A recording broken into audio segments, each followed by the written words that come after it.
Hello, this is Mr. Huff, and I want to show you how to set up a couple of graphs using Excel for the cams in motion exercise.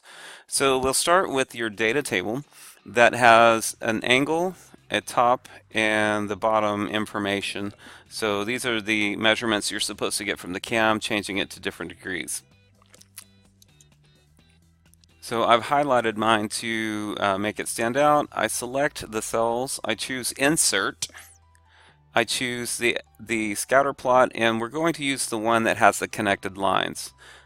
Next thing you need to do is update the titles on the chart title and the axes.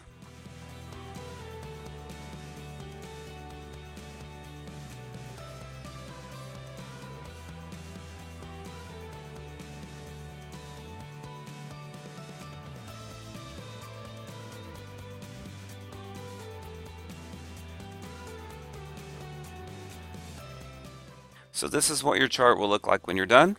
Notice the distance between them seems to be uniform, and that means something.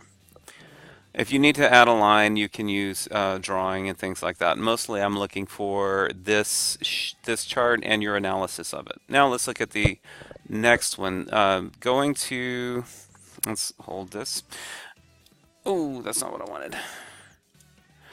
So what we're going to do is we have the nominal and the maximum measurements from several different size cams, and I'm highlighting this so you can see it a little better. And you would name your cam, put your cam name up there. So you're going to select the data table and choose Insert and Scatter Plot, and you should pick the one with just the dots. I picked the one with the lines, so you can go to change chart type and you can put it on the dots, and that's what we need.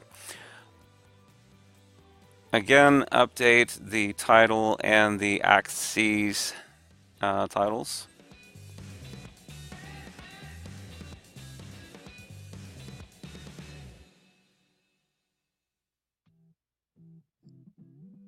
And now we're going to right click on one of the data points, choose Add Trendline, and we're going to activate the display equation on the chart.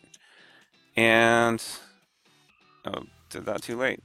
And we are also going to make sure we have R square. So let me pause this right here. So we are looking at a linear trend line. And right here we have a equation displayed on the chart, and we're using R square value.